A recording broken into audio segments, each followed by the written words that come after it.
কোরআনে কারিমে আল্লাহ বলেছেন, ইয়াকুনু ফুকারা ইউগনিহিমুল্লাহু মিন ফাদলি, তোমরা তোমাদের অধীনস্থদেরকে বিয়ে শাদী দাও, যদি তারা গরিব হয় বিয়ে করলে আল্লাহ তাআলা বরকত দিবেন, ধনী করে দিবেন।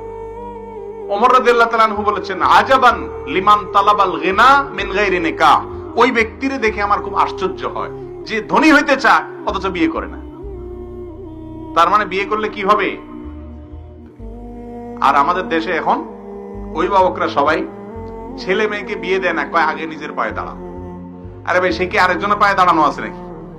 বলে যে নিজের পায়ে দাঁড়া। এই নিজের পায়ে দাঁড়ানোর এটা ব্যাখ্যা দিয়ে শেষ করা কঠিন। কারোর মতে মাসে 1 লাখ টাকা কামাইলে তারপরে নিজের পায়ে দাঁড়ানো হলো, কারোর মতে সরকারি একটা চাকরি পাইলে তারপরে নিজের পায়ে দাঁড়ানো হলো। এভাবে করতে করতে বিবাহ দেরি করে। বিবাহ দেরি করলে সমাজে জেনা বাড়বে না কমবে? বাড়বে। ভালো করে শুনে রাখেন মুরব্বীরা, নিজের ছেলেকে মেয়েকে সময় মতো বিয়ে দিতে যদি গড়িমসি করেন, তথাকথিত পায়ে দাঁড়ানোর অপেক্ষা করে, মনে রাখবেন ছেলে মেয়ে যদি দেরিতে বিয়ে দেওয়ার কারণে আকাম কুকাম করে গুনাহে লিপ্ত হয়, আপনারা দায়ী থাকবেন মুরব্বীরা, অভিভাবকরা।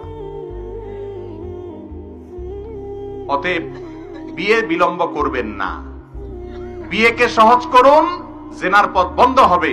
বিয়ে কঠিন করবেন, জেনার পথ সহজ হবে। ঠিক না ভাই? ঠিক। অতএব বিয়ে সহজ করতে হবে, আল্লাহ তাআলার নির্দেশ এটা। তবে হ্যাঁ, একেবারে যদি কোনো ক্ষমতা নেই স্ত্রীর ভরণ পোষণ দেওয়া, তাহলে সে রোজা রাখবে যুবক। কথা বুঝে আসছে? কিন্তু কোনো মতে যদি ডাল ভাতের ব্যবস্থা করতে পারেন, আলহামদুলিল্লাহ, অনেক মেয়ে আছে যারা কোন রকম বেঁচে থাকার উপায় পেলে তারা খুশি। আলহামদুলিল্লাহ, খুঁজে সেরকম দিনদার মেয়ে বের করবেন এবং অল্প উপার্জনে আল্লাহ তাআলা বারাকা দিবেন ইনশাআল্লাহ। এই জন্য বিয়ে দেরি করা উচিত না।